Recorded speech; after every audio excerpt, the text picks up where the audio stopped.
Were you aware of this article being posted online? Yes, I was. And who was it published by? Operations Summit. And who is it signed by? Robert Beatles.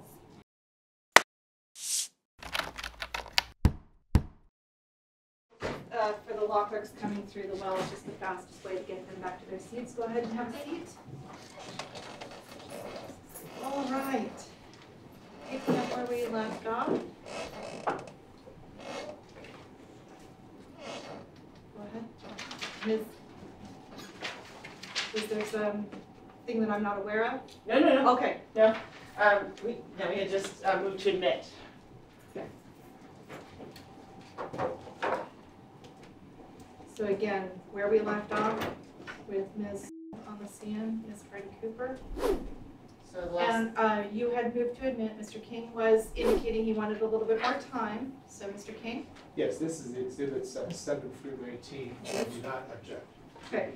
Exhibits 7 through 19, no objection. Deemed admitted. Counsel, I don't have the JABS time on me. Can somebody read that just for the JABS? What's the time in that lower right-hand corner, please, Ms. Hardy? 3:12 p.m. 3:12. Go ahead. Your Honor, may I please have my water?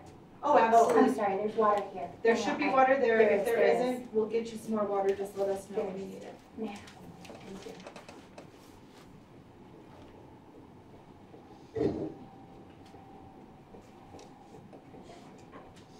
Okay. As you recall that we were discussing the relationship with his stepmother, Lindsay Perkins. Yes. Okay. Did there come a time when he had a trip to go visit Ms. Perkins? Yes. When was that approximately? Fall of 2019. Okay. Did you advise that would be happening? Yes, it's in our court order that any time either of us takes outside of the Reno Tahoe area that we have to alert the other parent, and I follow all of those rules exactly. Did he object to visiting with Ms. Perkins? No, he did not. I'm going to refer you to Exhibit 7 and 8. Are these messages being exchanged at approximately the time you're arranging for the trip to visit Ms. Perkins? Yes. And just so we know, were you going to travel to with him on that first trip? Yes. Were you guys planning to stay with her or somewhere else? We were planning to stay somewhere else. And did you let, where was the somewhere else? We were staying on this first trip at the Best Western, and Mr. wanted to know the exact address because he believed he would know. He was asking if we were staying with Lindsay and what Lindsay's address was. So was he asking for the exact address of Best Western or the exact address of Ms. Perkins' home? The exact address of Ms. Perkins' home, but I did clarify that we were not staying at Ms. Perkins' home. We were staying at Best Western. Okay, so what's happening in your messages on Exhibit 7 and 8? In Exhibit 7,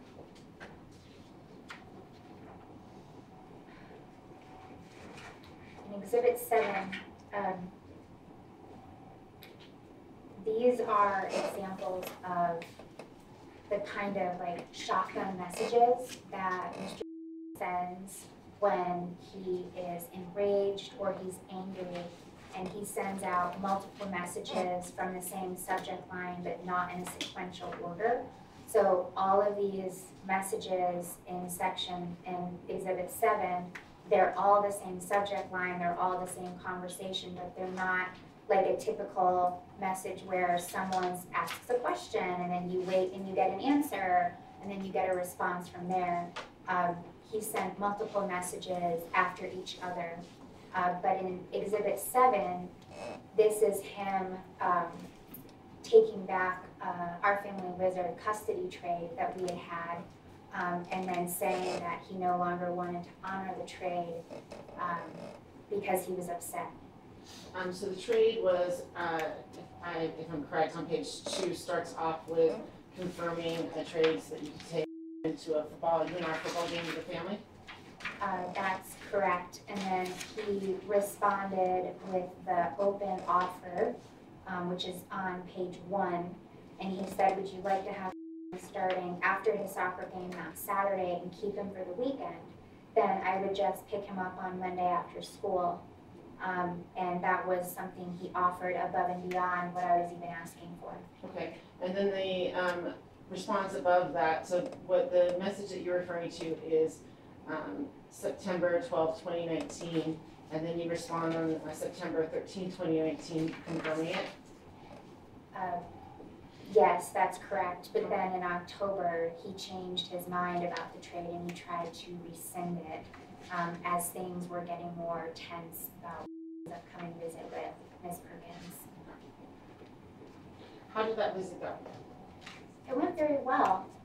I was very excited to see Lindsay, and particularly Lindsay's dog, Molly, who he was dearly, dearly close to. And he missed the way Molly smelled and the time he used to spend with Lindsay, so it was very important to him and for his emotional well-being. Had been in counseling at this point. And why did he start counseling? He started counseling at the recommendation of his school's counselor. His school, I don't know, I forget the name, but it's escaping me, but his school counselor was breaking down at school. He couldn't get through his class day. He was crying. He was visibly upset. He was spending time at the school counselor's office, and then the school, and this was immediately after the announcement of the divorce between Mr. and Ms. Perkins, and the school counselor made the recommendation to both of us as parents. Objection, hearsay. Ms. Hardy Cooper? Yeah, we can strike that portion of the testimony. Objection sustained and the last portion is stricken. How many times did you go to visit Ms. Perkins? Is there a certain date range you're asking about, or ever? I just want to know total how many times she's been there. 4, I believe, Okay. since And, 2018. You referenced that he traveled with you the first time. How many did he travel with you the next time? Yes, the first 2 times, which was the fall of 2019, and then the summer of 2020, I traveled with him. And then in the summer of 21, it was his first solo visit. And then he took a second solo visit after that. Okay. We heard earlier, we heard testimony about a dog named Nola dying. Are you aware that Nola died? Yes, I am. Okay. And how are you aware? I'm aware because Mr. knew that he was taking a solo trip to go see Ms. Perkins. And on the day that he left for that trip, while he was in the air in the airplane, Mr. called me, clearly altered in some sort of way. The sound of his voice, the screaming, he was screaming on the phone and crying. And he told me in that phone call that Nola had been killed. And he told me that Nola, he said he was responsible and that she was a good girl and she didn't deserve this, and he forced her out all night, and she was horrifically murdered in the backyard, killed in some manner. Did he ask you to make any, did he ask you to tell? Yes, he did. So he was in the air at this point, and it was a very unusual conversation. Again, from my perception and having seen this many times before, Mr. was heavily altered through some substance or another, between the sound of his voice, the yelling, the crying, slurring, and he was saying that Nola was killed, that she was dead, and he was asking, since he was flying to go see Lindsay, if he was going to get to talk with Lindsay while there, when he was going to be able to talk to him. I told Mr. that I would break the news to him initially, and that they could have a conversation immediately after following when landed. Did Mr. ask you to tell a different story to Brandon? He did. He asked me to not disclose to him that Nola had been left outside at night, because their area where they lived was well known for predators, and that he fully acknowledged that it was unsafe to do what he had done. And he told me that he was sorry and that he was responsible for what had happened to Noah. How did you react to that, to the death of Noah? He was absolutely devastated, and it ruined that trip because he had landed on the plane. I had called Ms. Perkins while he was in the air. I disclosed to her what had occurred, and then called me per my request. Called me as soon as he landed and was at the car with Ms. Perkins.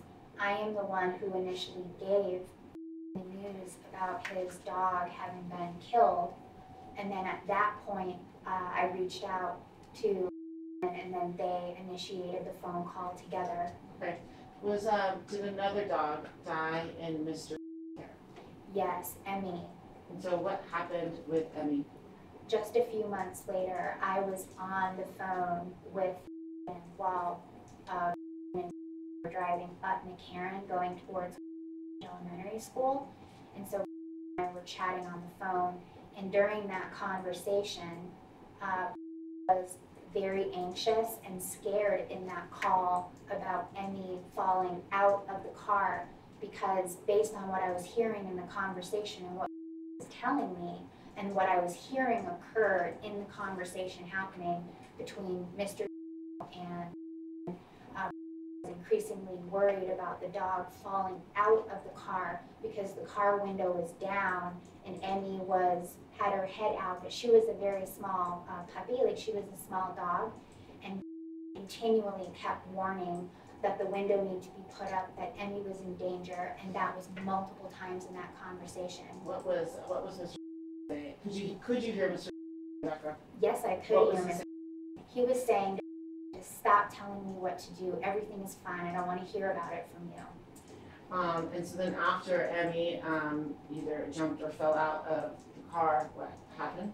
It's my recollection from having been on the phone live while this was happening that Emmy fell out of the car. They were coming to the stop fairly close to where the light is at the top of Collin Ranch and McCarran, and out of nowhere started screaming hysterically, and that there was just screaming at that point. And at that point, that I believe is when Emmy fell out of the vehicle while the vehicle was coming to slow and was hit then in oncoming traffic going the other way. So and then witnessed this death right in front of him. So where did you meet up with him? Yeah, I was on the phone the entire time while this was happening. Where did you meet up? Screaming. Where did you meet up with him? I immediately jumped into the car, and they went to the Animal Emergency Center across the street from Whole Foods. And I jumped in the car. I told my husband, I have to leave, jumped in the car, and I immediately met them at the Animal Emergency Center.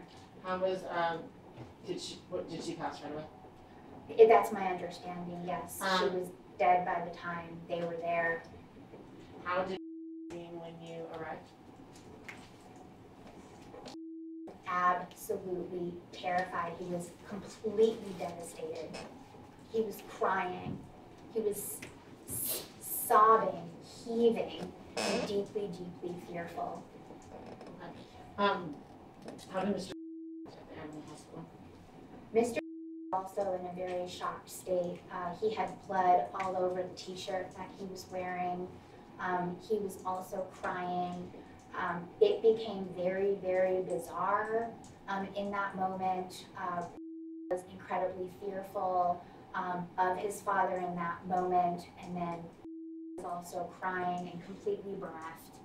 And then he very bizarrely, in my estimation, started telling me that he believed that Emmy's death was due in part to what he had done to Nola, and then also past mistreatment for me. And also, while we were there, outside of the emergency vet in the front area there, is when he also told me that he was worried that I felt he had sexually assaulted me, and that came out of absolutely nowhere. And did you continue that conversation? No, I told him that this was an unexpected topic and that this was not a conversation for this moment, and I urgently needed my attention, and so I turned my attention to him because he was absolutely terrified and did not want to go home with his father. With you that night? Yes, he did. Did Mr. agree to that? Yes, he did.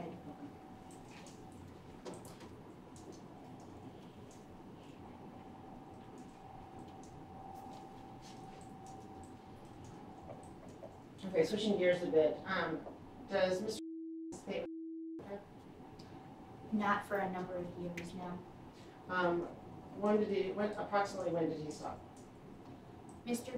stopped personally participating in anything related to care a year and a half ago in some regards and longer ago in others. So I'm going to refer you to Exhibit 9. And in this exhibit, you guys are discussing allergy treatment. Yes. What happened that day?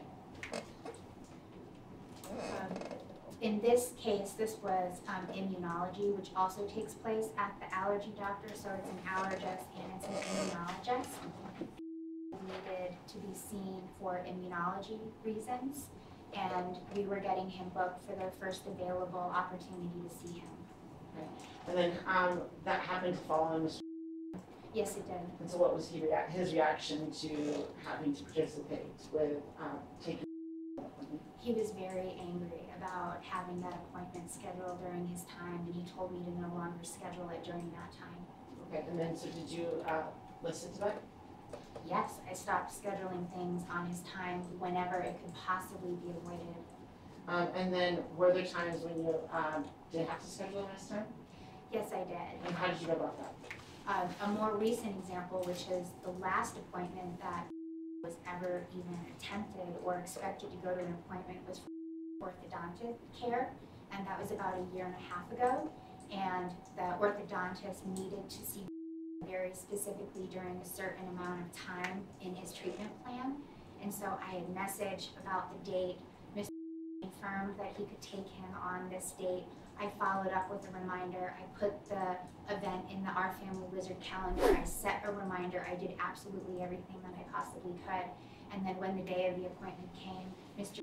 no called, no showed, and simply did not take him. And that was the very last time. And again, that was only because it had to be that time. So the doctor's office called me. I rescheduled the appointment for my time, and he's never been expected to take him to anything ever since. To your knowledge, does Mr. work? No, he does not. And was he medically retired in 2015? He was medically retired. I don't recall the year off the top of my head. Does Mr. owe you for out-of-pocket healthcare expenses? Yes, he owes me for many, many months. Okay. Approximately when did he stop reimbursing you? He has not been reimbursing me for years, but the most recent reimbursement was late summer of 2023. Approximately how much do you think he owes you? I would say nearly $2,000.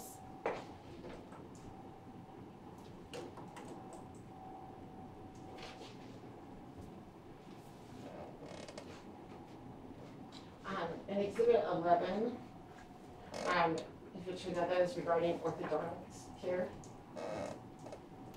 Can you reorient me to? Sorry, Exhibit 11. Thank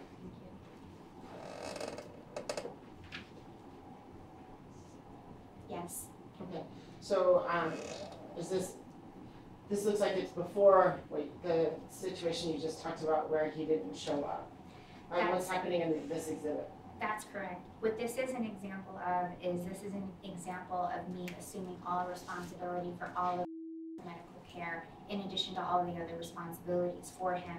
I would take the appointments, I would pursue all the care, I would find out what all the different options were, but because the status of our co-parenting relationship is important to me, I would recount all of the doctor's appointments, all the things that the doctor said. If there were ever different decision points that needed to be made, I would fully outline all of the decision points. I would invite Mr. thoughts on them, and I would go through as much of the information as I could. So I was still including him, even if he wasn't participating. And then on these messages that you sent, did he respond in a message?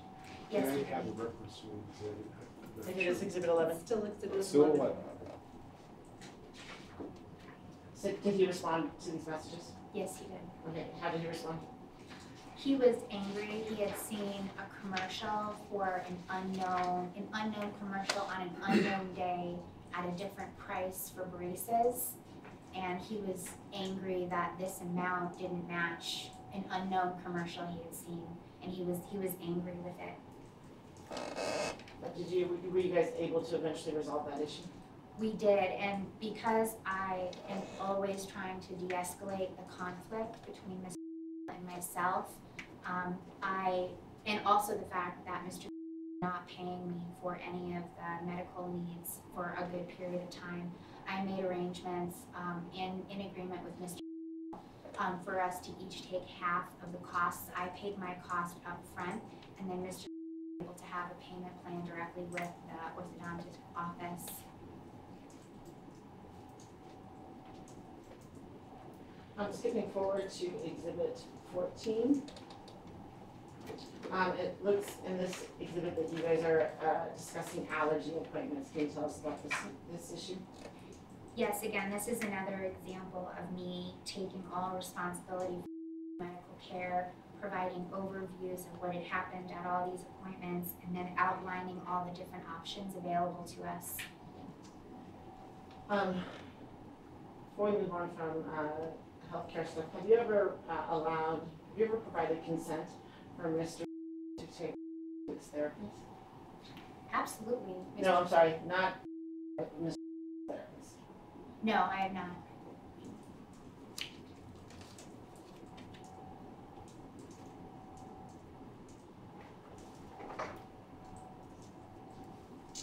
Did you participate at elementary school? Can you clarify participate? Did Mr. express his feelings in elementary school to you? He expressed his hatred on an absolute ongoing basis over all the years that I was in elementary school. Did Mr. participate in any parent-teacher nights? No, he was never at any back-to-school nights, but I do recall in early years, so maybe between the K2 ages, that he did do some parent-teacher conferences in the fall with me. Okay. Did he attend the grade graduation? No, he did not. And then now attends. Yes, he does. Okay, and what grade is he in? He just finished 7th grade. Okay. So when did an incident happen on the first day of school as a 6th grader? Yes, it did. Can you describe what that incident was? That was his first day of 6th grade, and the instructions for the parents and the kids were to meet out on the baseball fields where the 6th graders were all going to line up according to their homeroom. Mr. to the first day of 6th grade, but it was my custody day, which meant that I was going to be bringing him home. And when we got there, Mr.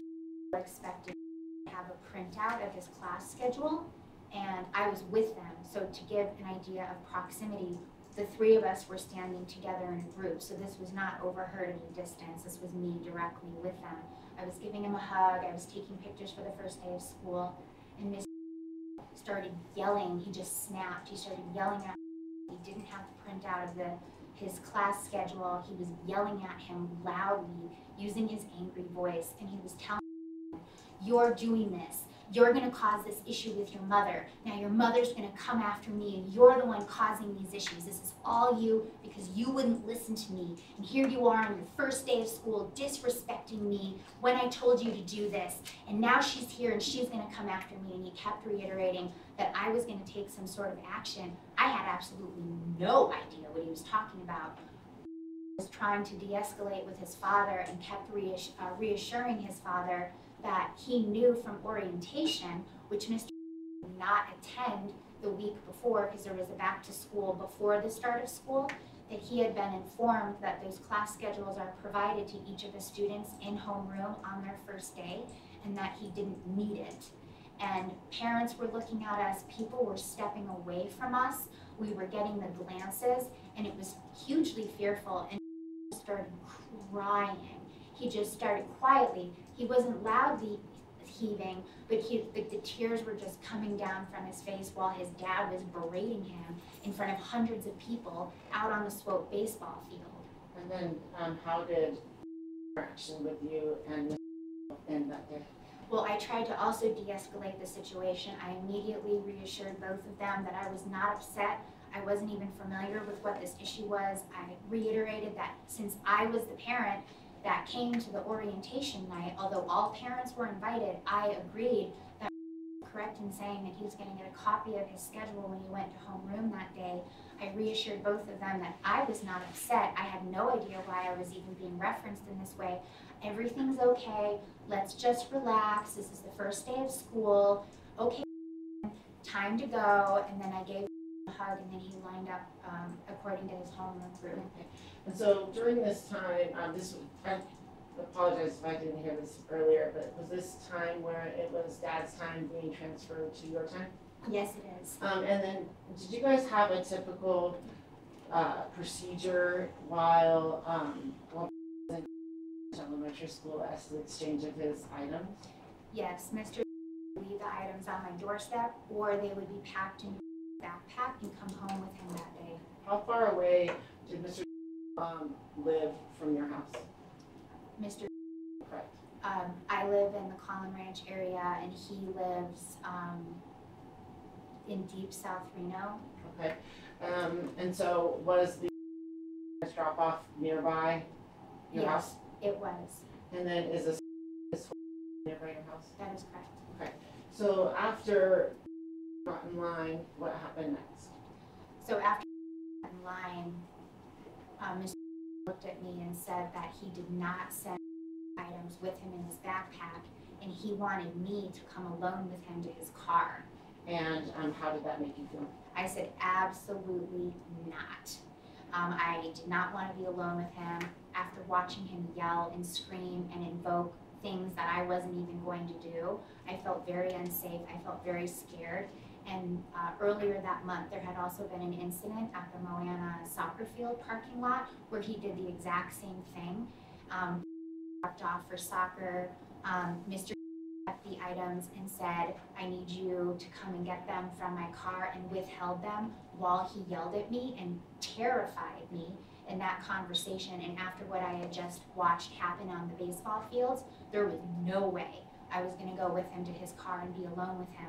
So I told him that he could drop the items off at my home. And what was his response? He said no, and he withheld the items, and he did on a future occasion as well, and he demanded that I meet him at a certain time at a certain place if I wanted the items back. So I believe that this is memorialized in a Our Family Wizard conversation in Exhibit 12. Will you take a look at that?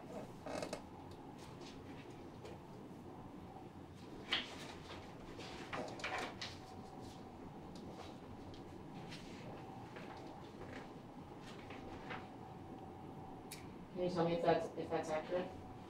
These are different instances of the same similar situation. The first day of school was in late August because they were on the construction calendar. This was a different time where he was withholding his items, but he does reference my behavior from the first day of school where I refused to be alone with him at his car. Okay, so essentially this is you returning the items to him? Or is it No. you giving them back again? No, this was a completely second instance of him wanting to be alone with me and demanding to see me at a certain time and not exchanging the things either on my doorstep or simply backpack. And instead he wanted you to go to the south end of town to meet him at Mavericks at 9 a.m. Yes, he did. What is the significance of the 9 a.m. meetup at Mavericks in your custody order? When there is a non-school day, so like a holiday, for example, if the exchange has to happen, otherwise not through school, then we exchange at 9 a.m. on a at Mavericks.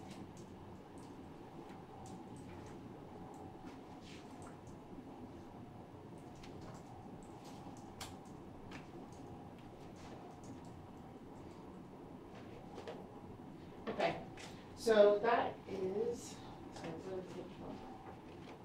okay, so these messages that I was just referencing in Exhibit 12 are for September of 2022. How was your health during that time? In September of 2022, I had just received my cancer diagnosis. Okay. In Exhibit 12, Mr. Ask you questions about the right of first refusal on page 4.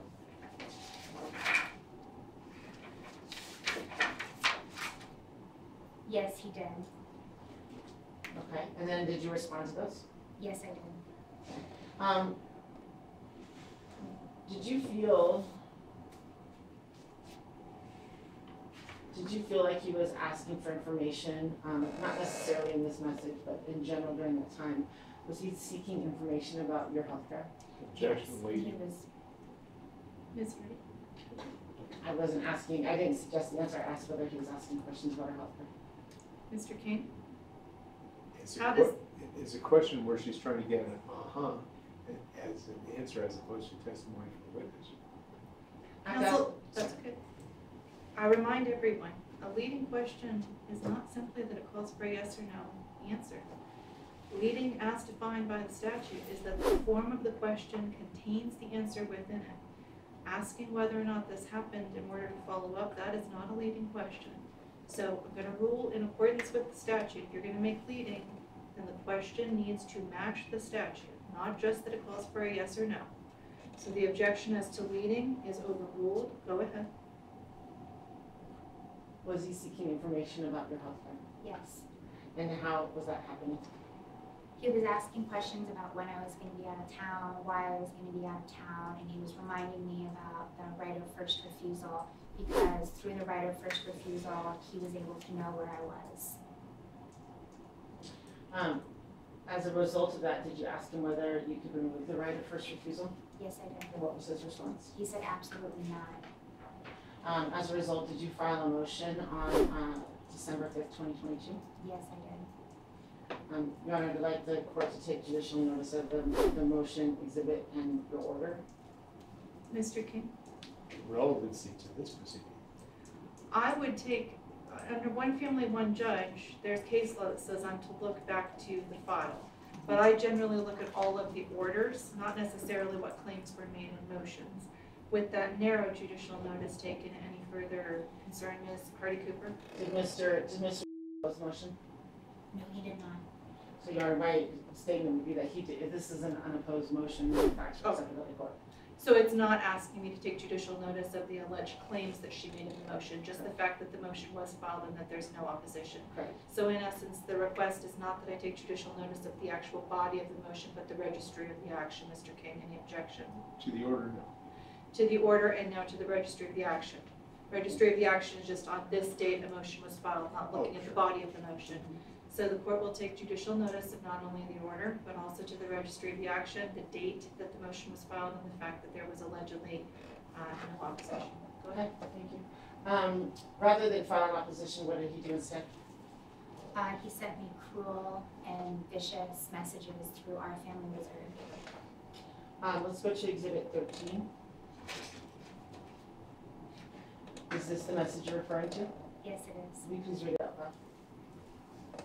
I can no longer afford extra expenses. Please no longer attempt to charge me for these things because I cannot afford them. Please stop rubbing it in my face that you are more affluent than I am. You are an awful human being for belittling me. I'm glad God gave you cancer. Now, at this time, were you requesting any extra expenses from Mr. No. Were you rubbing it in his face that you are more affluent than him? No. Did you belittle him? Absolutely not.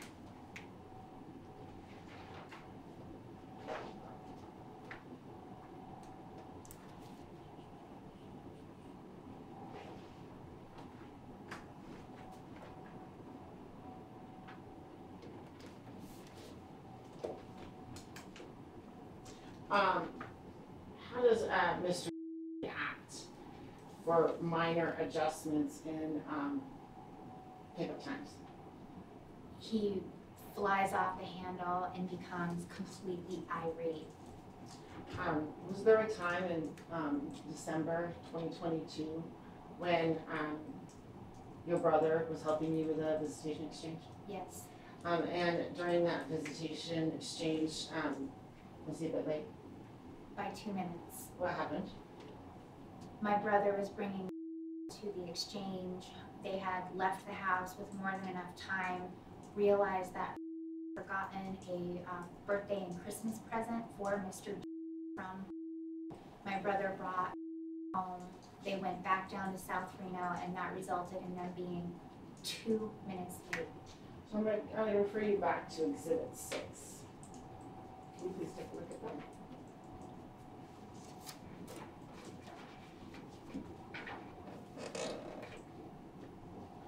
You have it? Yes, Okay, so at the bottom of that page, there's a time and date stamp for December 23rd, 2022. And at 9:02 a.m., there's a message from Mr. says you're late. Do you see that? yes, I do. Is that the message? Is this the interaction you're referring to? Yes. What does he say next? He says, please respect my time. And then how do you respond to him? My brother is bringing him, and the reason for the very slight delay is because he got your Christmas gift, and he had to come back. And what did he say? So disrespectful. The court will be made aware of your disrespect. And then your response? Please message non-urgent matters to our family wizard. Thank you. And his? Pound Sam.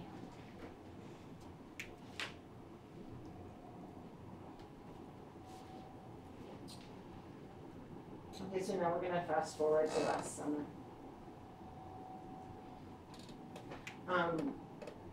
Do you recall last summer when you were trying to adjust the pickup time by 30 minutes? Yes, I do. You can look at exhibit, sorry, I appreciate you putting that on the side, but you can look at exhibit 15. This is what I'm referring to. Is this another one of those messages that has the shotgun type responses so it doesn't read in chronological order? Correct. All of these messages are the same subject line, but when he's very angry, he sends messages in quick succession from the same message so that there's all these trails around the same conversation when he's very angry. Okay. So it appears to me, the way I'm reading it, and you can correct me if I'm wrong, on page 3 is the first message. At the bottom, this is June 20th, 2023 at 7:51 a.m. Do you see that? Yes, I sent this message on June 20th, a couple days before the exchange, so it was not last minute. It was a couple days before, which in theory should have been checked by the time of the actual exchange, and I wrote, "Hi, could we please do a 9:30 a.m.-ish exchange on Monday, June 26th? I referenced my other son has camp drop off at 9 a.m. or so, and then I would drive immediately after. Thank you for considering it. Sincerely." Okay. So then he doesn't respond for several days, correct? That is correct. Okay. The next response in that message is on page 1. And this is a message from you to Mr. correct? That is correct. And then in that one, you say that you were able to resolve the timing for the exchange we just talked about. Yes, that is correct. Okay. And it looks like he viewed that message on the 23rd, so the next day at 4:55 p.m., correct? That is correct. Then, immediately after that, is his first response to you, is that right? Which is on page 3. This does not work for me. I need to keep this exchange at 9 a.m. Yes. Yes. That's at 4:55, right? Same day. So Uh, essentially the same time when you send your message on the June 22nd at 4:44, the next day at 4:45, he reviews your message and then at the same time sends this message, That is correct. okay? Then there's another message from him at 5:23, which is on the first page. That is Right. correct. And in that message says that that does not work for me. So he had already told you. He read the message that you had resolved it.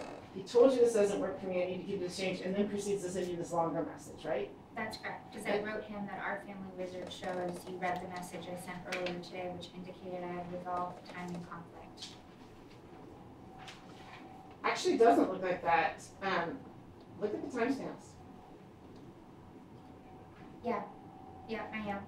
Okay, so he responds to you at 4:55, on 6:23 at 4:55, and then at 6:23 at 5:52. Had you already said that it had been oh, I see what you're saying. They were sent in succession. It was all happening very fast, is what it looks like here. It was, and as I referenced on page 3, the message in the middle that has, that I sent at 4:59 p.m., I referenced that Our Family Wizard, OFW stands for Our Family Wizard, shows that you read the message I sent earlier today, which indicated I had resolved the timing conflict and the exchange was good for 9 a.m. on Monday, June 26th. As such, I don't understand the need for your email below. Okay, will you read the message that he sent to you that evening that's on page 1 out loud? He said, that does not work for me. I will pick Maverick at 9 a.m. You have a huge support system that can help get drop off on time. I have no one, but somehow I can manage to get on time for all of this exchanges to you. Do better. I'm sick of you treating me like I don't matter and neither does my time. Do better. I'm sure your bosses at your very awesome job that I got for you because you had no professional relationships at that time wouldn't accept, or he writes, accept you being late to every appointment. And then he goes on to tell me that we can set alarms on our phones and that I only feel that you do this on purpose to me because you could not care less about my court-ordered time with my son, 50-50. If this is not the case, I would love to hear your Hail Mary excuse. I will pick up at 9 a.m. Better yet, why don't you stop spitting vinegar in my face and ask if you come to my house early? Ever thought of that? That sounds great. Thanks for asking. I would love to have so you can drop your other child off at daycare so you can get to your job on time. You are welcome. He also references a flame from 15 years ago. That is correct. And then in his next message, he again references that flame from 15 years ago on page 3. Yes, out of nowhere. And then on page 5, he again references the letter that you testified regarding earlier. Is that correct? That is correct. And says, I feel the voters should hear about this. That is correct. How does that make you feel? That was going to kill me because the letter and all of the reactions to this was always a part of humiliating me and then having me die, knowing everyone hated me and he was going to kill me.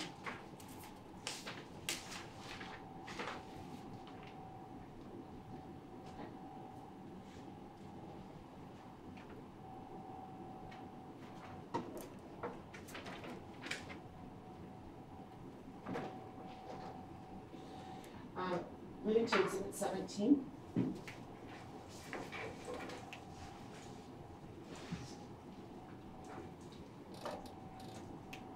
This appears to be you trying to confirm holiday and vacation schedules late last year. That's correct. And how long did it take him to confirm those schedules? Weeks or months, weeks and months.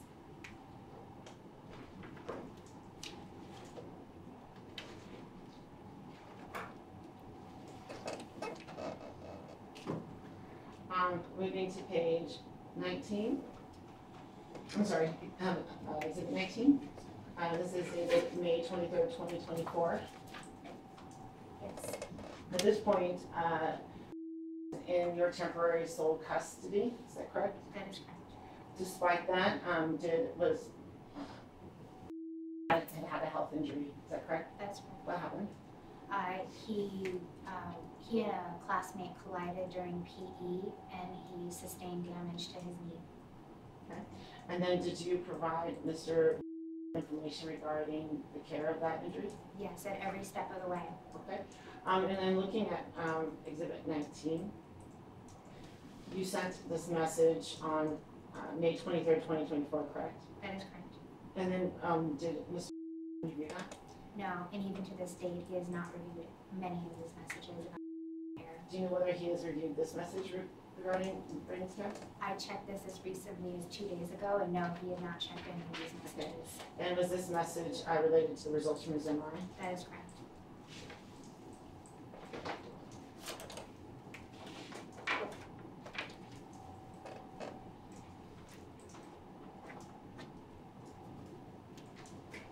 So we're gonna switch gears to the incident on February 4th.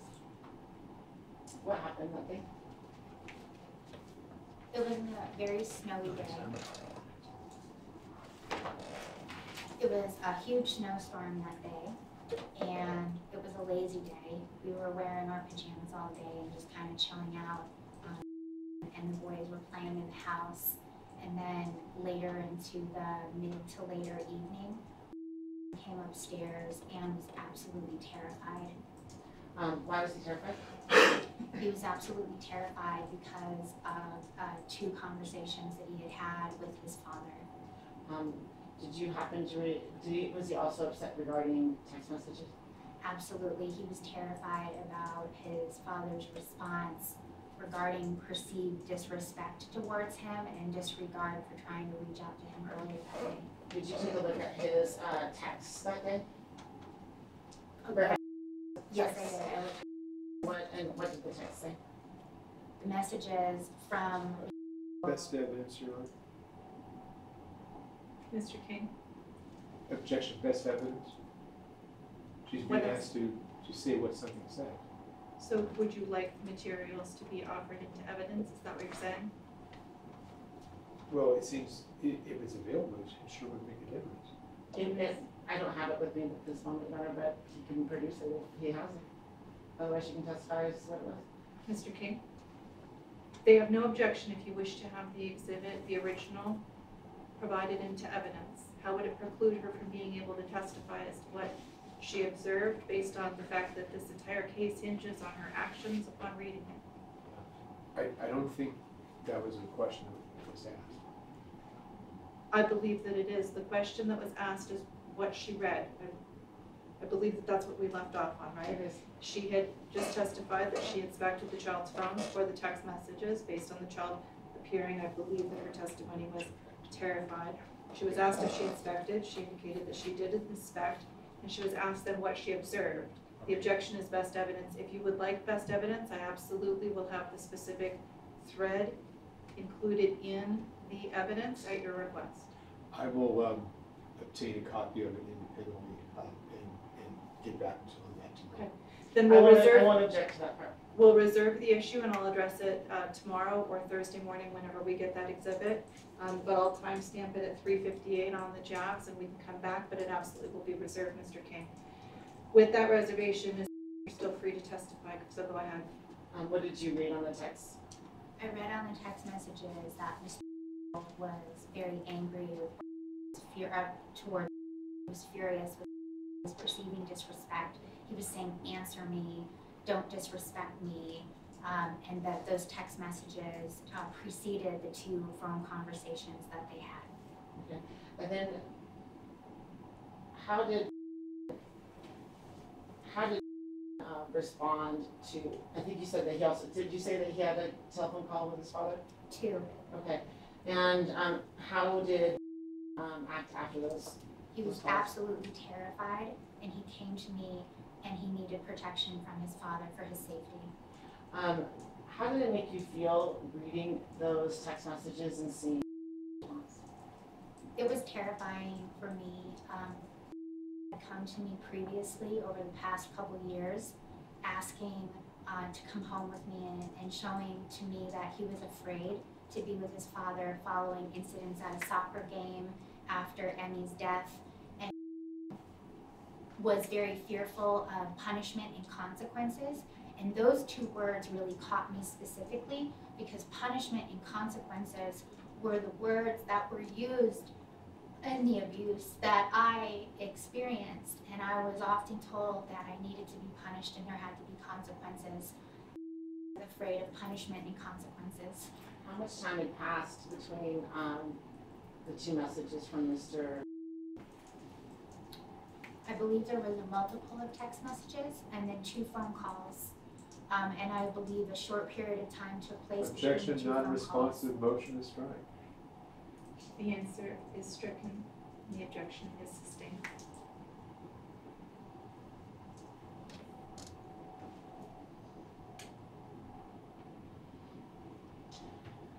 Are you aware, so then did Mr. reach out to you after that? Yes, he did. He sent 3 messages in quick succession, which to me also matched fear for his dad being Objection. altered. Non-responsive, motion to strike. The 3 messages stay in, it is responsive, the rest is not, and stricken. The objection is sustained in part.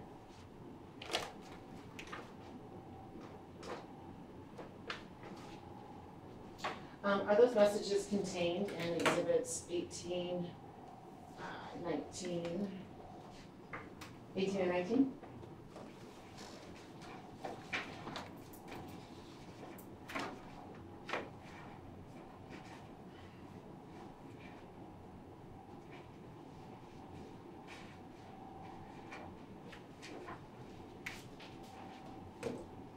I believe they're only within 18. Okay, and then on page 18, so that's, I see that the date is February 4th, 2024 at 7 p.m. That's correct. From your recollection, is this immediately after the telephone call with? That was I'm sorry, which page are we Which on page? page 18, number 1. Exhibit 18, page 1. on? Sorry. Thank you.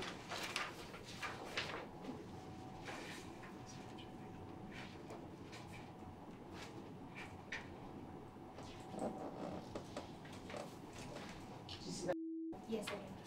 With that, so you see that the message was sent at 7:02 p.m. Yes. Okay, was that immediately after the call with his father? Yes, these were immediately after the call and exactly what he was telling me he needed protection from his father. Okay, on the one on page 1, the what is it? He writes, "I'm letting you know I will no longer support my cell phone and I'm not going to pay half for it. He said you are okay with not responding to me, which is against why I thought he had a cell phone. Thank you." Then at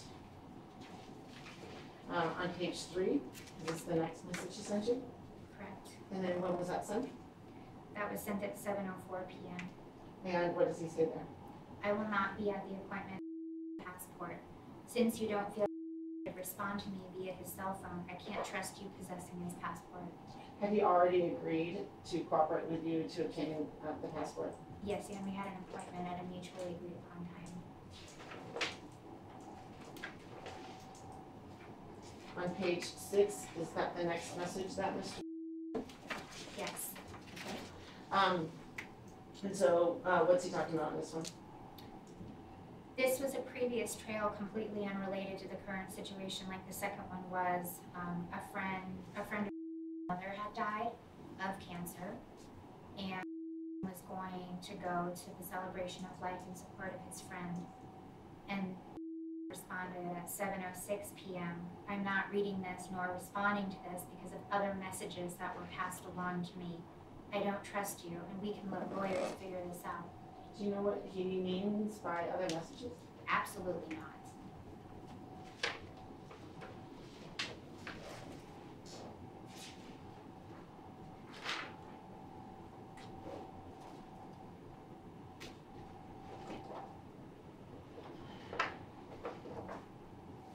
Okay, we're going to switch to exhibit 21. So we're going to be looking at exhibit 21 and 23 at first.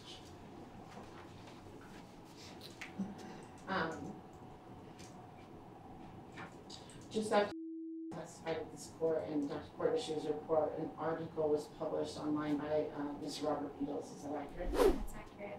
Okay. Are these referenced in exhibit 21? Or is the first one in exhibit 21? Yes, it is. Okay. Did you find this on the web? Yes, this was reported to me and I saw this on the web. Okay. What is the name site that it was found on? Operation Sunlight. And is that referenced at the bottom of the page? Yes, it is. Is this an accurate reflection of what you saw? Yes, it is. Okay, let's do the same thing for number 23. Were you aware of this article being posted online? Yes, I was. And who was it published by? Operations Summit. And who is it signed by? Robert Beatles. Is at the bottom, does it reference where the website was from? Operation Summit. And is this number 23 an accurate reflection of what you saw on the internet? Yes, it is. I moved to exhibits 1 and 23. 21 and 23. Yes, sorry, 21 and 23. Mr. King? Yes, objection, relevancy. What does this have to do with the child custody modification motion? Exhibit 21 and 23, objection relevancy is to both. Ms. Cooper? Your Honor, this goes to the overall plan that my client has testified all day today about revealing things related to her fling and that letter, providing information to ruin her and then kill her. So if I were to say, for what purpose is the evidence offered, you believe it goes to the plan of Correct. Mr. King? Then I would object on the basis of speculation, and this doesn't fit into any of the custody factors. Well, it also does fit into the custody factors because if he's releasing this information, then it goes to conflict, cooperating with the child. But as of yet, there's no foundation laid that this article is in any way tied to. So I can ask some additional questions that will help us get there. you're welcome to lay more foundation, but at this time, the objection is sustained and the documents are not yet in evidence. Go ahead, Ms. Green. Who is Mr. Beatles? He is a local political activist. And does he have an interest in you? Yes, he does. And what is that interest? Through my formal role on the school board. And are you a target? Yes, I am. And what is his goal? I'm not sure what his goal is, but his actions frighten me. On exhibit 21, what is the article regarding?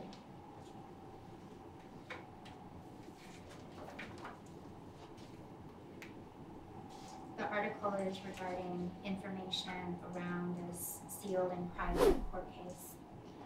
Specifically, also, what is it regarding? It is in regards to a fling that I had many years ago. Is this article written from Mr.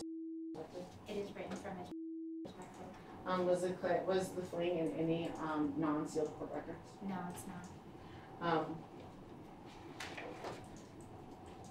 Going to exhibit 23. Oh, sorry. Did you provide this information to Mr. Beatles contained in exhibit 21? No, I did not. Going to exhibit 23.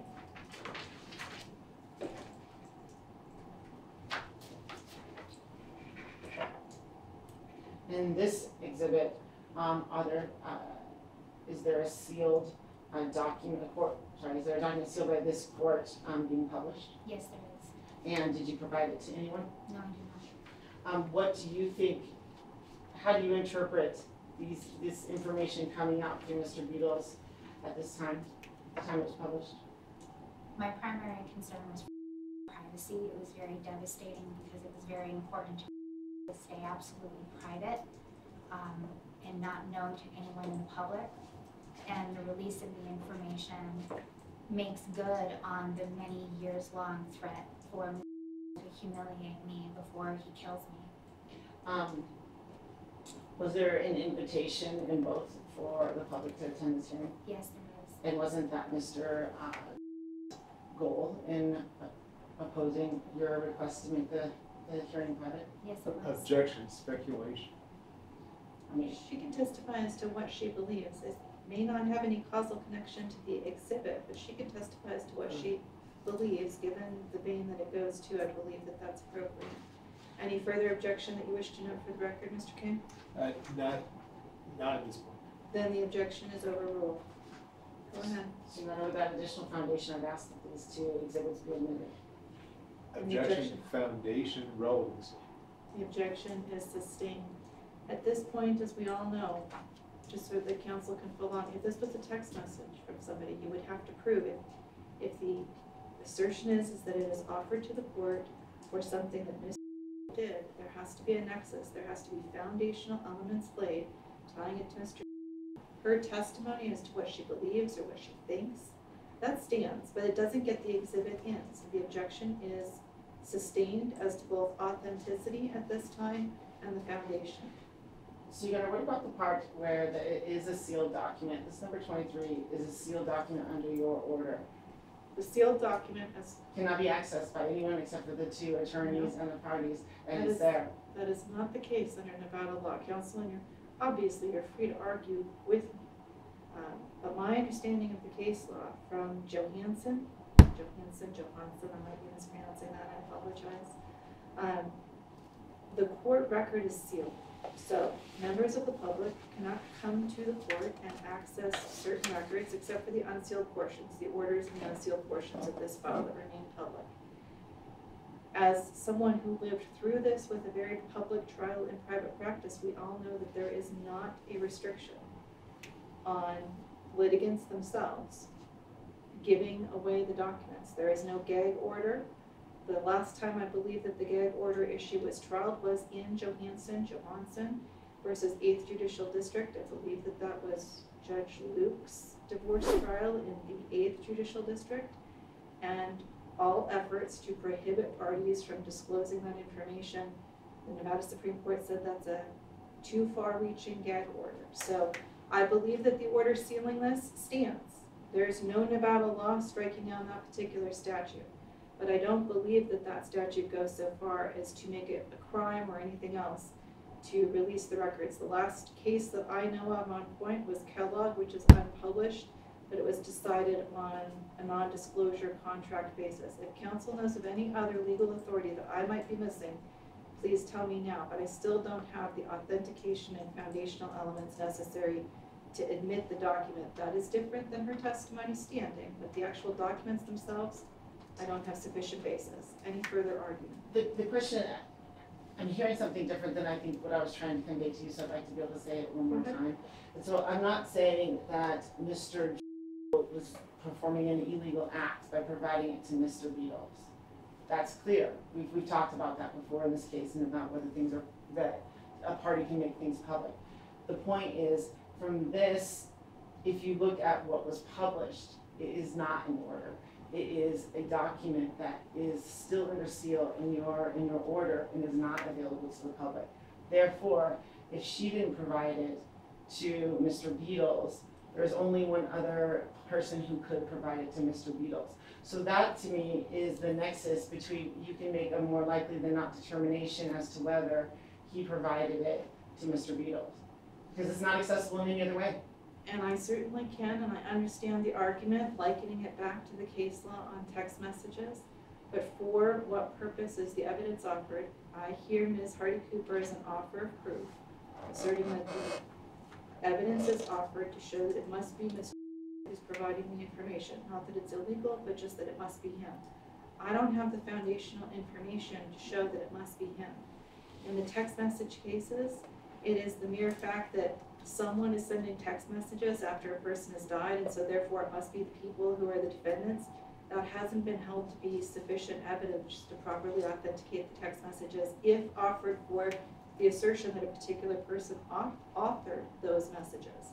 So here, she believes that this is from him, but I don't have sufficient information or evidence. There's no testimony in this record that these parties haven't talked about the letter to other people, that they haven't provided the letter. Ms. herself acknowledges maintaining a copy of the letter. So I don't know if you might be able to get there through Ms. and testifying, but I don't believe that there's enough foundation laid today. Any further offer of proof or argument that you want to insulate on I the just record? don't know how you could prove that something got to, that a sealed document got to someone else if she says she didn't provide it and it's only available to one other person. It's not only available to one other person, it's available to every attorney, their law offices. No, it's not. Like, I'm sorry to interrupt you, but we ran the test at my office to see if Mr. Pulver could sign on through his eFlex account and gather it. This document that's here is not in order, so it's not open to the public. It is the supplemental exhibit I filed to the motion to close the hearing.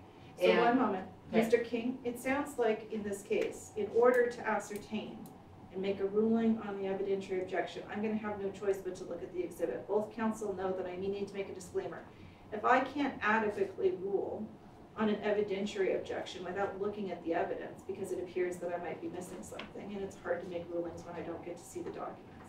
In order to make a ruling, I may have to look at the document in order to make the evidentiary ruling. If the document still is out, then both counsel and for the record, nothing that I look at in order to make the evidentiary ruling is anything I can rely upon. Mr. King, any objection to me looking at the particular document in question for the sole purposes of making it a ruling on the evidence? I don't have an objection, but I do have one additional factor. Okay, just one moment. So Ms. Hardy Cooper, walk me through what what exhibit and Exhibit 23. exhibit 23. Okay, So a quick update to you on Olga. And then on the second page, it says, here is the request from her attorney. And it's the supplemental exhibit to Ms. motion to close and make private court proceedings. And when we look at, you have your access to your own docket, but when we pulled the docket, we have a color exhibit that shows what the docket is, which says that the document is withheld and security level is exceeded.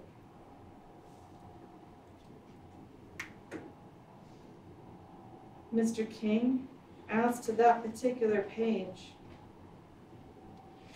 that is a document that was filed during the pendency of this case, May 5th, 2024. At that point, the docket is It's very... June 5th, isn't it? I'm sorry, my eyes are old apparently. You're right, it's June 5th, not May 5th. Yep. June 5th, 2024 at 11:47:59 a.m. Am I looking at the same one? Yes. At that point, the docket is very limited. For what purposes the document offered, if it's solely as to that page, that this confidential exhibit has now made its way online. What objection do you have? Are you directing that to opposing counsel?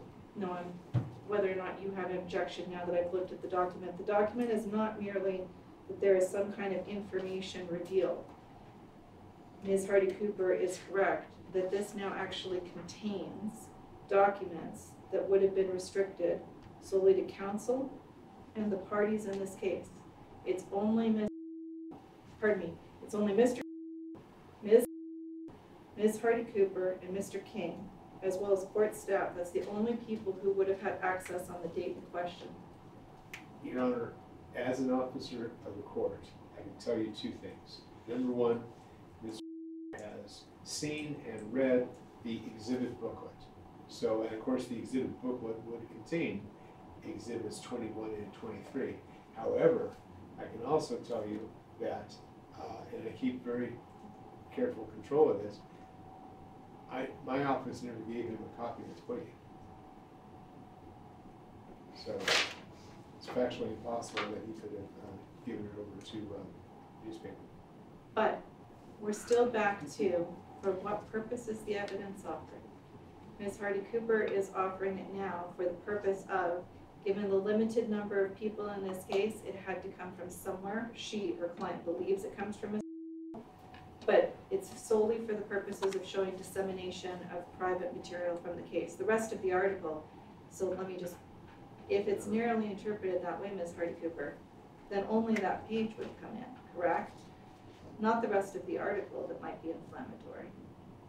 I mean, the flow from the decimation of that article is relevant to the best interest factors because that's done in a purposeful way to achieve a result. The article states and invites people to come to this hearing consistent with his position in this case. Mr. King, any further argument? I just can't get past this. There's no relevancy to the issues presented for the court to decide. Just not there. How would it not be relevant if one of the central claims in this case is a pattern of domestic violence and extensive history of intimidation, and through the use of public dissemination of private facts, including the Our Family Wizard message, which is a threat to do exactly that has now come into evidence, how would this not be relevant in that vein? I'm not saying it proves what Ms. Hardy Cooper is saying it proves, but how would it not be relevant under the standard? We're not there yet. You've only heard a one-sided presentation of these facts.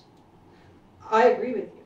So, but again, the mere fact that it's relevant doesn't mean that it's a slam dunk. I've heard lots of relevant evidence before on which I say it doesn't move the needle. But it doesn't mean that I can keep it out. How much I weigh it, whether or not this document even stands for what Ms. Hardy Cooper says it stands for, that's a different argument, subject to cross-examination, voir dire, weight. But now we're just focused on admissibility.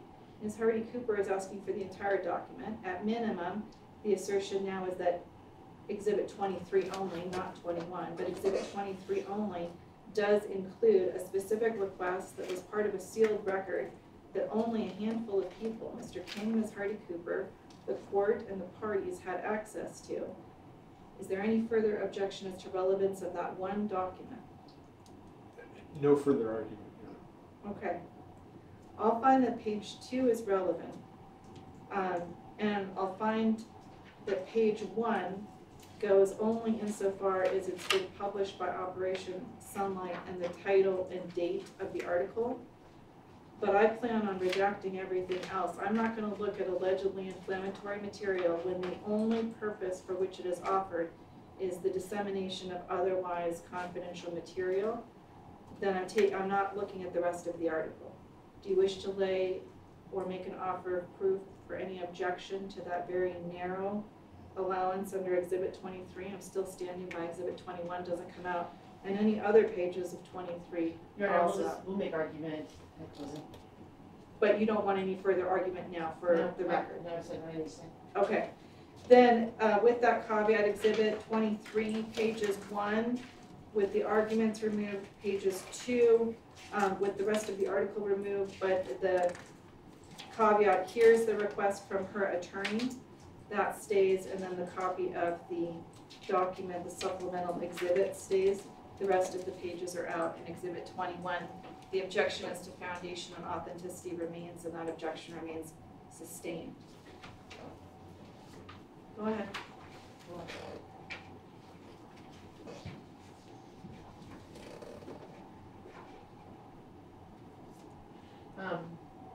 Why is it important to you that Mr. wanted these proceedings to be open to the public? Privacy is the #1 concern. Is absolutely terrified of anyone finding out about him needing protection from his father or any of these private matters, and this is devastating to him. And it is also terrifying for me because disseminating this information publicly is always part of him coming to kill me. Did you have access to the letter that we referred to earlier before we requested in discovery? No. And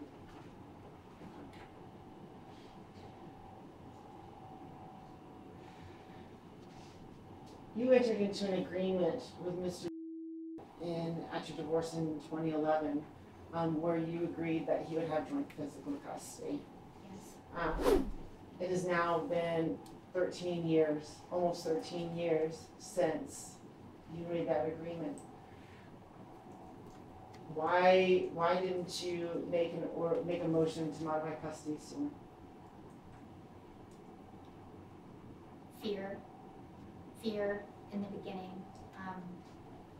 I believed that his anger and his violence was directed towards me.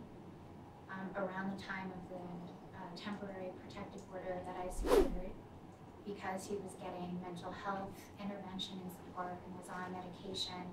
And I also saw a calming that was happening with Ms. Perkins in his life.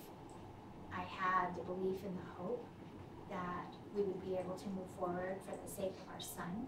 And it was important to me, of course, to have my son be with a father that loved him as well. And then following their divorce in 2019 and in the years since, things have been escalating dramatically during that time with reporting drug use, fear, asking to stay at my house, asking to come home with me over the course of this time. I was problem solving through that. I was sharing these incidents with a therapist at the time. And over the course of that time, I continued to be more afraid for him and for what it was that he was reporting to me. But the changing point was that Sunday night in February when he came to me and actually said that he needed protection from his father because of physical harm. Did you see any parallels to Mr. actions that day toward his February 4th? Absolutely, the terror that he had and the demon voice that was used in the conversation and the reference to punishment and consequences and the terror that he had with his dad's like trigger reactions and retribution and being disrespected and the fear that he had for his physical safety and telling me that he needed protection from his dad was very, very similar to what had happened. And over the course of the previous years, incidents had been building up over the course of time. For example, after a soccer game, he was extremely fearful of his dad and did not want to go home with him. When was that soccer Your game? Honor, objection, I think it's gone way too far. It's turned into an oratory. What's the objection? Um, What's the basis of the objection? It's beyond, well, it's non-responsive. I don't believe so. The objection is overruled. She was asked what parallels or similarities and what caused her concern. That's a general question. Go ahead. You mentioned a soccer game that he wanted to come home with you after. When was that? That was probably about a year and a half ago. And what happened?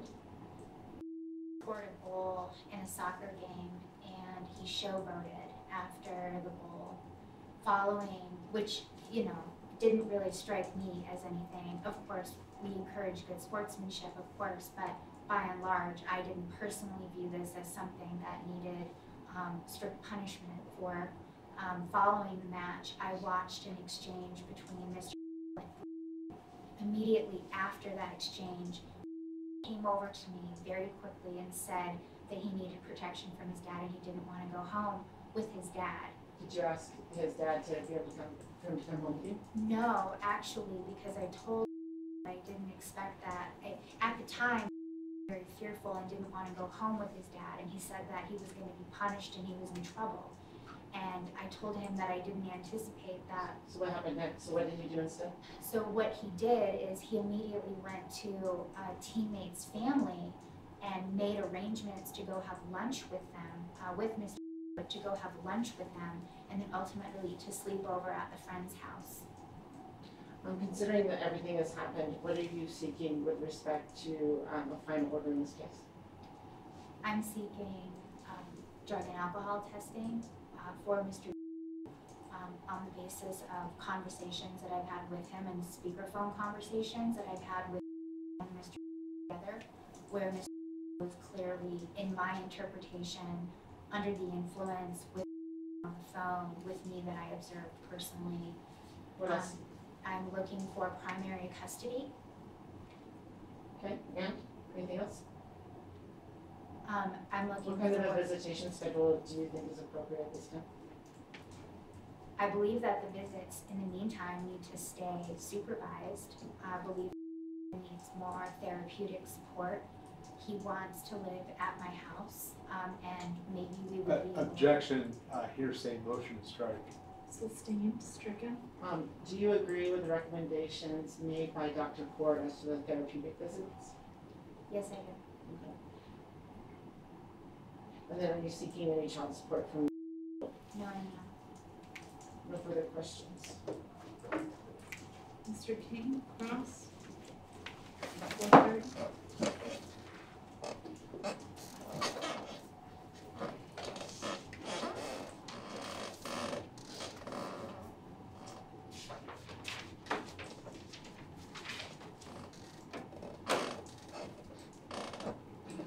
You do attend a hearing on October 8th, 2015. I remember it was October 2015, custody hearing, yes. Okay.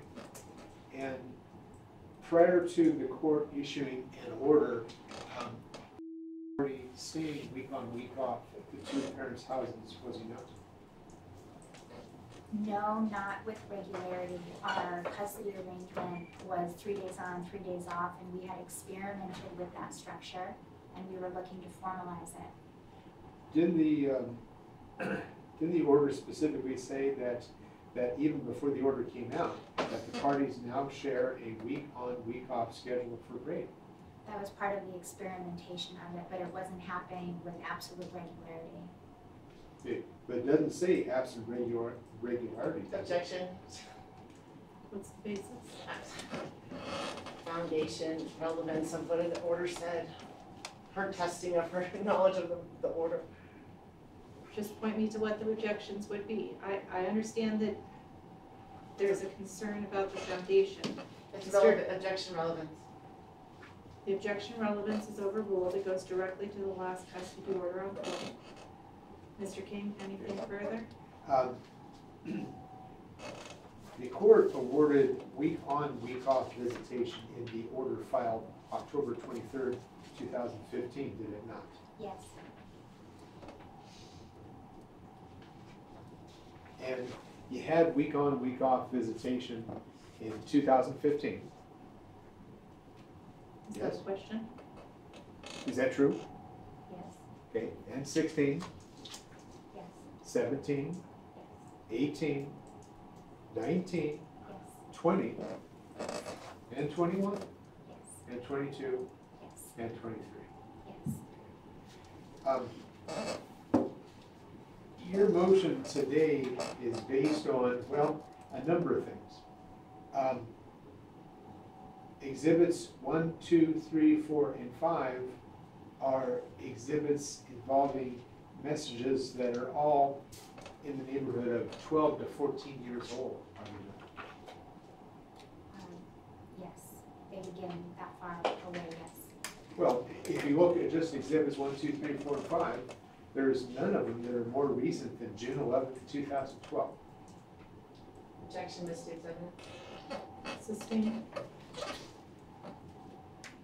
I'm sorry, 2, 3, 4, and 5. Same objection. Sustained. Okay. What is the range of dates for Exhibit 2?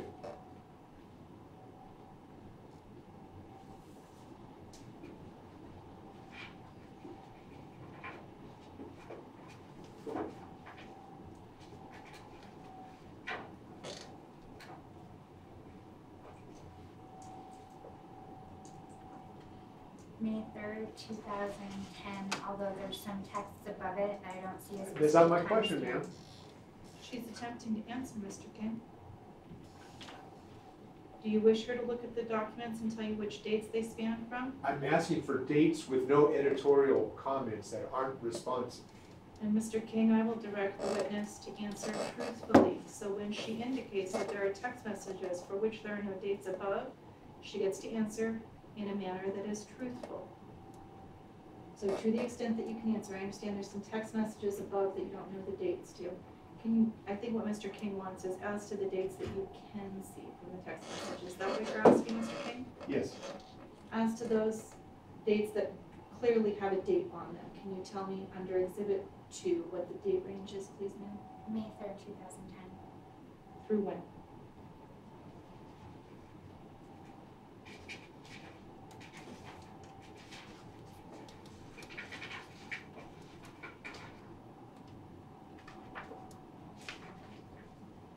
July 15th, 2010. Same question, Exhibit 3.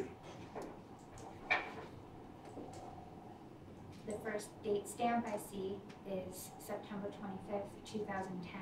There's a text above it that I'm unsure of the date or time of. And then would you like the end date? Yes, I said same question. Mr. King, I need the same question too, because I don't know that it's completely, I believe that you're asking for the first date stamp, regardless of however many text messages, the last date stamp for each one of these exhibits, I believe is what he's asking for. So you've given the first date stamp. What is the last date stamp, regardless of whether there are further communications after the date?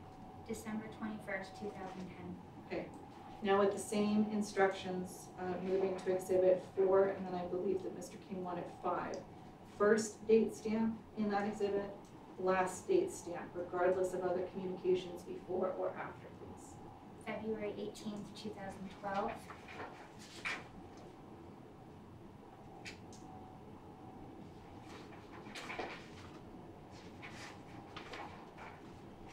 I believe that this text exchange also ends on February 18th, 2012. In Exhibit 5, please. June 11th, 2012. March 30th, 2013.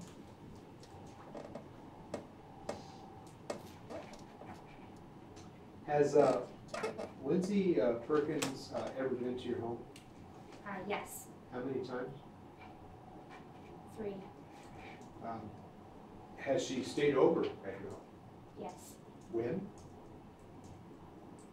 She visited in January or February of 2023, and she's been brought home now. How many days has she been there? In total, This time? 3. And she still lives in Oregon? Yes, she does.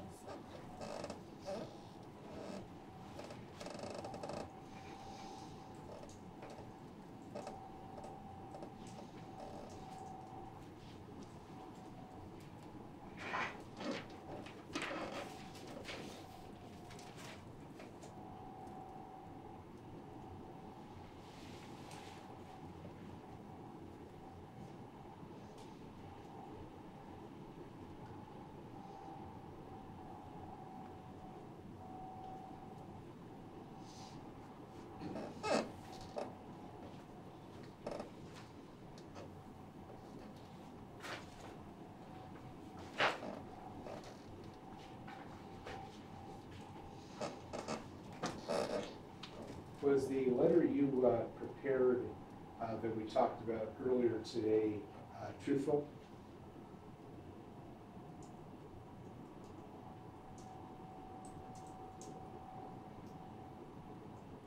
It was written under duress, and it was very coerced from me.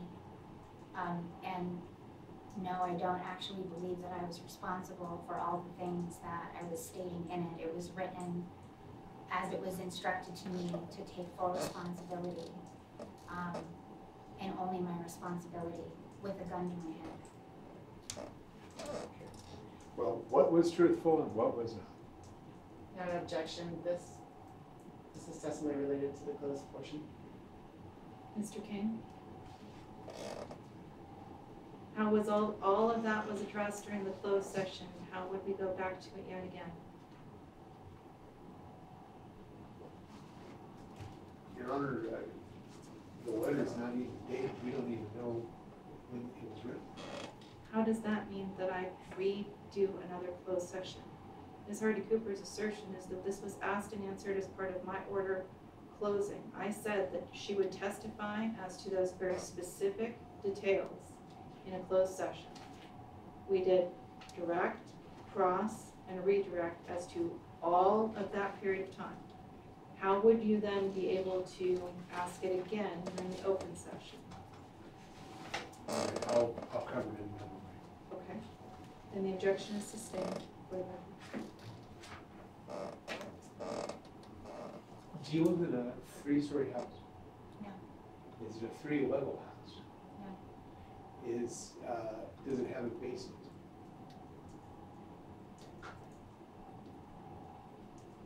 I don't know. How does that answer the question? Basement. If you don't understand the question, you can let Mr. King know, but the question is, does the home have a basement? The home that you reside in, does it have a basement? No, it does not have a traditional basement. Does it have an untraditional basement? Can you identify what you mean, Mr. King? Are you asking how many levels or something? I've never heard of an untraditional basement.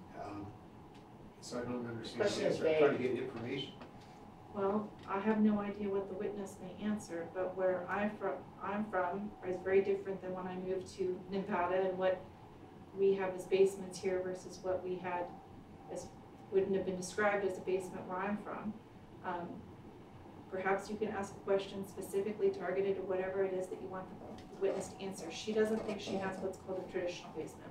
Okay, on February 4th, 2024, when the text messages came from father, where was in the house? In his room, In his bedroom. correct. Okay. And where was his cell phone at that point?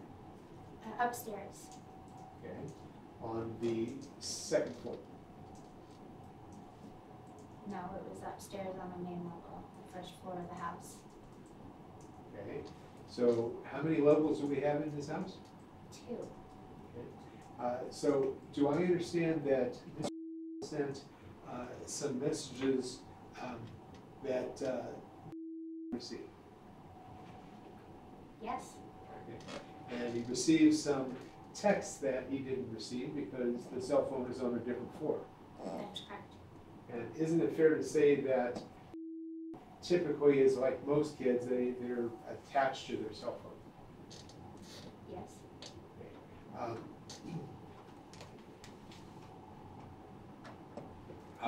Is it typical for to receive text and cell contact by on a daily basis? Objection Faith? I didn't understand the question. Is it typical to receive messages from the same cell phone? I'm sorry, from his father. Is it typical for to receive text messages on cell phone from his phone? Yes. yes, it is. Okay. And that would happen almost every day when with you. No, not necessarily, no. Okay, how frequently? I can't honestly answer that with specificity. They text message occasionally and from time to time. Once a week? 5 days a week? I don't monitor or control his communications with his father. So you don't know? Correct. The answer is that you're asking me to give you a defined specificity and a frequency, and I can't swear to that. So you don't know? I don't know. What was the time of the text messages from, I don't have them in front of me. I don't know. how long was it from the time of the, either the text messages or the cell phone calls? I don't have that in front of me. I don't know. Do you know whether it was a matter of several hours? I believe the text messages to the phone calls were a matter of several hours, yes.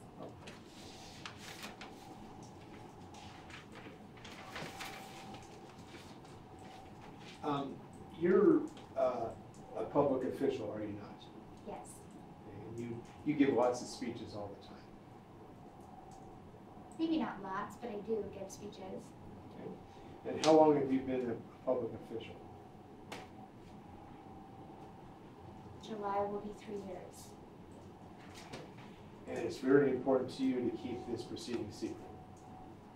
It's very important to me for the privacy of my son to keep this secret.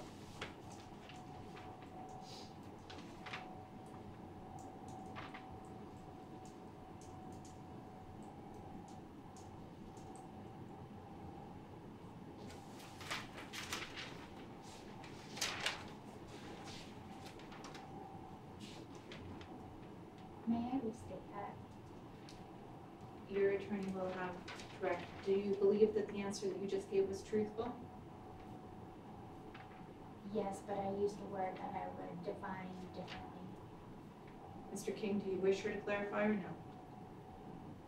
Well, can you repeat the answer that you already gave and then explain what you want to change? Go ahead. Yes, it's important for the privacy of my son to keep this confidential.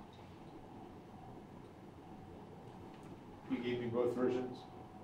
The one you gave and not the one you want to change?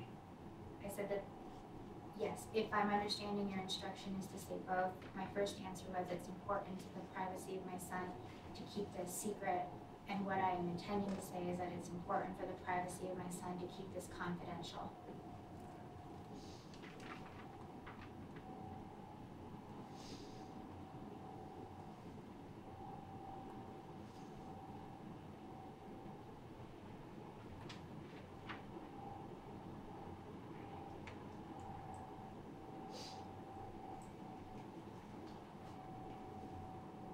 How many guns have been fired at you by my client? Fire? None.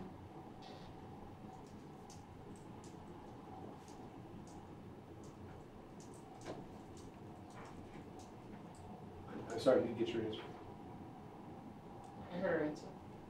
She said none. None. I'm sorry, I didn't hear it. It's okay. Okay, how many attempts have been made by him to take your life? More than I could count. Really? Yes. How many times have you been hospitalized as a result of an attempt to take your life? My preterm labor was at the hands of his abuse. Okay, you have a doctor's diagnosis of that? No.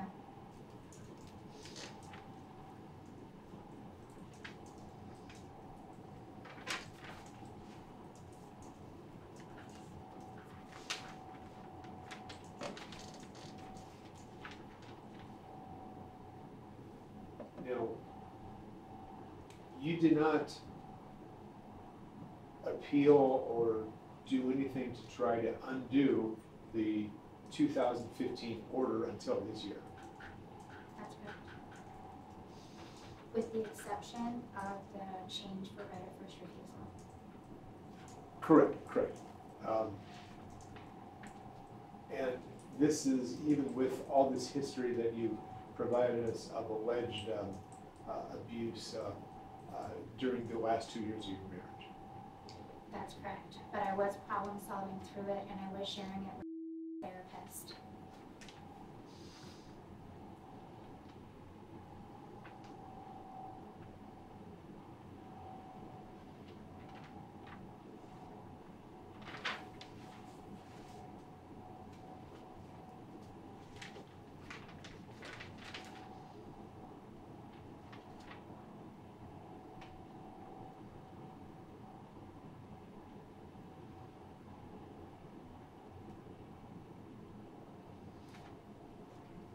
Can you tell me how many times you have attempted to adjust, change the visitation schedule, the pickup time, the exchange, those kinds of things? I don't know an answer. Could it be in excess of 100 times Over what period of time? since you got divorced? I'm not sure. If my client were to testify that there's been over 100 separate requests by you to change the exchange schedule, would you dispute that? It depends on what the definition is. We have exchanges based on our custody order for holidays, for spring break, for fall break. There's change orders that happen all the time, so I don't know what he would be testifying to or what he would be using in that definition. So I can't Well, answer your just use question my right question. now. I can ask the question that I just asked him. What's your answer? I think that's asking an answer. She's testified that she can't answer that question.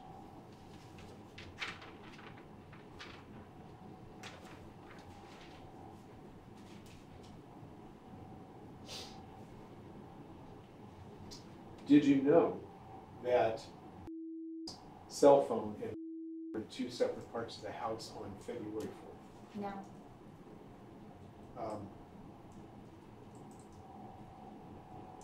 Did you spend the entire day at home on February 4th? yes, it was a big snowstorm. You have another child, do you know? Yes, I do. How old is that child? 8 years old.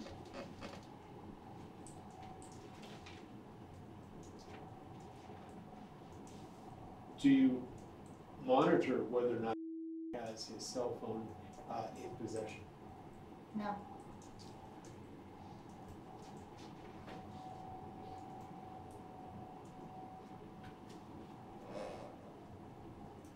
Your Honor, I know it's a little bit before 5, but would this be a good time to break? We're happy to break at 5. I'm happy to break at 5, so you have 9 more minutes. Okay.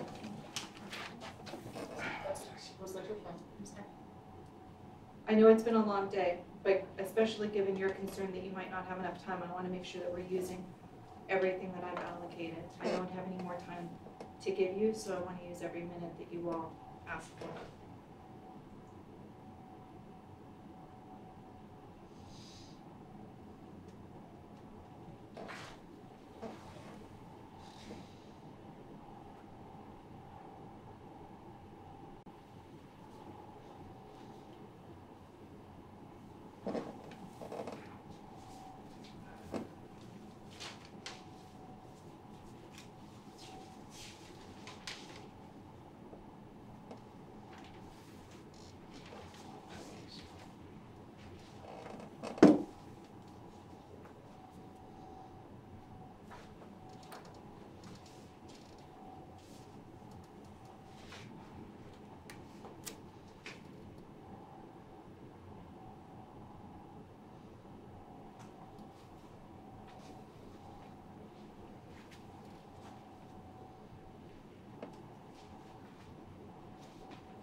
Your Honor, I have no further questions at this time, but I do want to reserve the right to recall her after the testimony of Dr. Ford.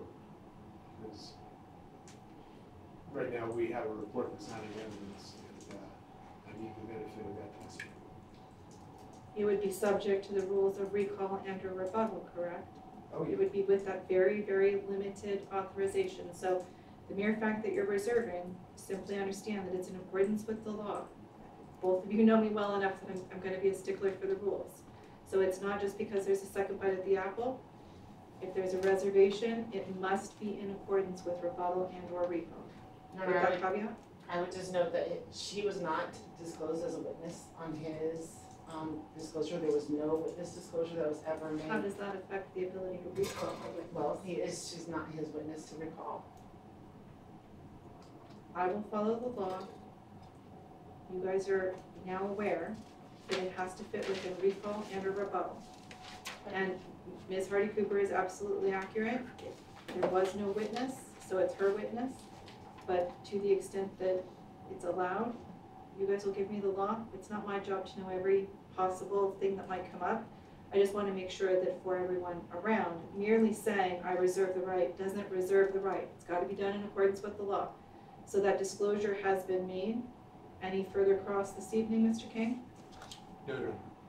6 minutes remaining. Redirect, Ms. Hardy Cooper. Thank you, Your Honor. Mr. King asked you about when Ms. Perkins stayed at your house, and you stated that she had stayed there the last 3 nights. Is that accurate? Correct. Have you talked to her at all about her testimony? No. He also asked you about whether you had a doctor diagnosis regarding your preterm labor. Were you diagnosed with preterm labor and hospitalized for several days? Yes, I was. Objection, hearsay. How is, she can testify as to her own medical condition to the best of her recollection, could she not? Question was diagnosis. She's not a doctor. As to that, Ms. Hardy Cooper? If she had a diagnosis and was treated for preterm labor and hospitalized for 3 days, she doesn't have to be a doctor to testify as to her own condition.